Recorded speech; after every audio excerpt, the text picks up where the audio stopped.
Ya, proyek pemindahan ibu kota negara di tengah pandemi COVID-19 belum berakhir, menimbulkan kontroversi. Di mana sejumlah ekonom hingga anggota DPR menolak pemindahan ibu kota negara ke Kalimantan Timur karena dianggap tak mendesak dan belum tentu menguntungkan ekonomi. Namun kabar terbaru datang di mana RUU Ibu Kota Negara atau IKN akan segera disahkan dan menandakan proses pemindahan ibu kota akan terus berlanjut. Seperti apa akan kita bahas di pagi hari ini di Siap-Siap Migrasi ke Ibu Kota Baru. Ya, kabar baru ini memang datang dari Kementerian PPN atau Bappenas setelah cukup lama begitu ya tidak ada kabar tentang ibu kota baru ini yang menyatakan bahwa pembangunan ibu kota baru ini akan tetap berjalan meskipun di tengah pandemi virus corona ini. Di mana staf ahli Bappenas Felix Fernando Wanggai juga mengatakan di sini saat ini RUU IKN sedang dibahas di DPR sejak 2019 sudah mulai proses dan juga proses konsultasi internal, penyiapan kajian-kajian, rapat koordinasi, sidang kabinet dan juga konsultasi publik sebelum masuk ke DPR begitu. Dan memang masuk begitu ya dalam RUU ini adalah sejumlah poin-poin penting dalam pembangunan ibu kota baru dan bisa kita lihat di slide selanjutnya. Dan kalau kita perhatikan di slide selanjutnya ini memang pertama adalah target dari pemindahan ibu kota baru ini atau poin pertama bisa kita lihat di sini adalah ibu kota baru akan dipindahkan di semester 2 2024. Nah, dan juga kalau kita bergeser ke nomor 2 untuk visi dan prinsip pengelolaan IKN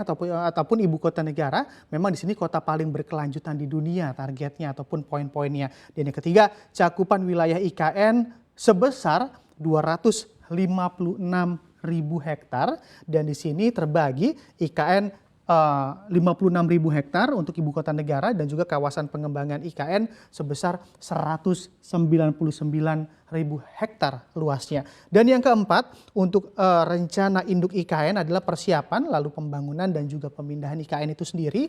Dan yang kelima susunan begitu dan juga urusan pemerintahan di IKN lalu ada jajaran beserta pimpinan dan juga berkaitan dengan kewenangan pastinya. Dan juga apabila kita melihat menariknya begitu ya berbicara terkait instansi ini, ternyata ada instansi dari pemerintah yang katanya akan dipindahkan terlebih dahulu. Hal ini juga pastinya membuat segenap ASN di instansi ini lumayan deg-degan begitu ya. Dan kita lihat siapa saja ataupun instansi mana saja yang akan dipindahkan terlebih dahulu.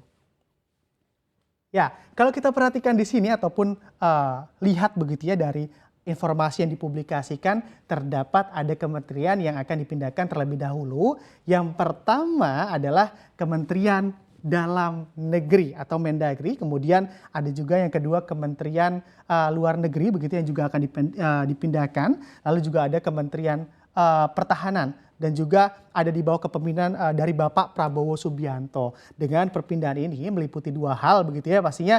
Yang pertama terkait ataupun meliputi terkait faktor infrastruktur, lalu juga pastinya mulai dari gedung hingga fasilitas hingga sumber daya manusia dari tiga kementerian ini. Lalu juga bahkan kalau kita lihat juga selain itu targetnya juga ada sebanyak 2.350 ASN ataupun PNS yang akan dipindahkan di 2022 nanti dengan total anggaran sebesar 5,5 miliar rupiah. Jadi dipercepat begitu ya untuk tiga instansi ini. Kira-kira bagian apa saja yang akan dipindahkan ini juga masih tanda tanyanya begitu. Mungkin Anda yang menonton ini ataupun Anda sebagai ASN di rumah juga cukup deg-degan ya siapa duluan begitu ataupun bagian mana dulu yang akan dipindahkan ke Kalimantan. Lalu kemudian pertanyaan selanjutnya dengan perpindahan ini dan nantinya pemerintah yang akan pindah ke Kalimantan mau diapakan untuk gedung-gedung atau aset negara yang saat ini dijadikan gedung pemerintahan? Kita lihat di slide selanjutnya.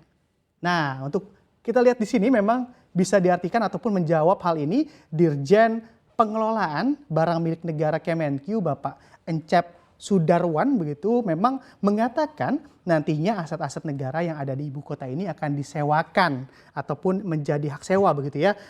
Dan juga gedung-gedung kementerian bahkan katanya Istana Negara juga akan disewa juga. Nah ini siapa yang akan nyewa juga kita nantikan karena tak dipungkiri aset negara yang ada di ibu kota saja ini nilainya juga cukup besar begitu ya, aset negara mencapai 1.100 triliun rupiah banyaknya. Jadi berikut pemirsa ini adalah gambaran terkini begitu ya seperti apa proses pemindahan ibu kota baru yang sepertinya masih akan tetap dilanjutkan walaupun di tengah pandemi yang belum usai. Seperti apa kelanjutannya kita nantikan bersama tentunya.